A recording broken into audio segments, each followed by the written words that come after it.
10వ తరగతి ఫలితాలు మెమోలపై రాని స్పష్టత. తెలంగాణలో 10th క్లాస్ రిజల్ట్స్ కోసం చాలామంది వెయిట్ చేస్తున్నారు. అవి కొంచెం లేట్ అయ్యే అవకాశాలు అయితే ఉన్నట్లు సమాచారం. డీటెయిల్స్ చూసుకున్నట్లయితే తెలంగాణ ఎస్ఎస్సి ఫలితాల్లో గ్రేడింగ్ విధానాన్ని తొలగించి మార్కులు ఇవ్వాలని ప్రభుత్వం నిర్ణయించిన సంగతి తెలిసిందే. అయితే మెమోల ముద్రణపై ఇంకా స్పష్టత రాకపోవడంతో ఈ నెలాఖరున రావాల్సిన ఫలితాలు మరింత ఆలస్యం కావచ్చని అధికారులు చెబుతున్నారు. అంటే యాక్చువల్గా ఈ మంత్ ఎండింగ్ మీకు 10th క్లాస్ సంబంధించిన రిజల్ట్స్ అనేవి ఖచ్చితంగా ఆన్లైన్లో పెట్టడానికి ట్రై చేశారు.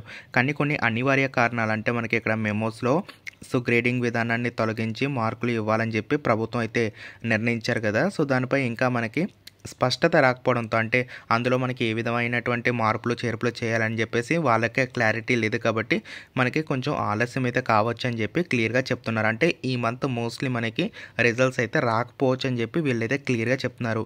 మెమోలపై పాస్ లేదా ఫెయిల్తో పాటు ఫస్ట్, సెకండ్, థర్డ్ క్లాస్ అని మెన్షన్ చేయాలా వద్దా అనే దానిపై ప్రభుత్వం స్పష్టత ఇవ్వాల్సి అయితే ఉంది. ఆ తర్వాతే రిజల్ట్స్ అనేవి వెల్లడిస్తామని చెప్పి వీళ్ళైతే చెప్పడం జరిగింది. చూసారు కదా, అంటే మనకి కొంచెం ఆలస్యం అయితే అయ్యే అవకాశాలు అయితే ఉన్నాయి. మోస్ట్లీ మనకి ఈ మంత్ అయితే రాకపోవచ్చు అని చెప్పేసి సమాచారం అయితే ఉంది. మీ ఫ్రెండ్స్ ఎవరైతే 10th క్లాస్ స్టూడెంట్స్ ఉన్నారో వాళ్ళకైతే షేర్ చేయండి. సో దట్ వాళ్ళకు కూడా హెల్ప్ అవుతుంది గైస్. Thank you.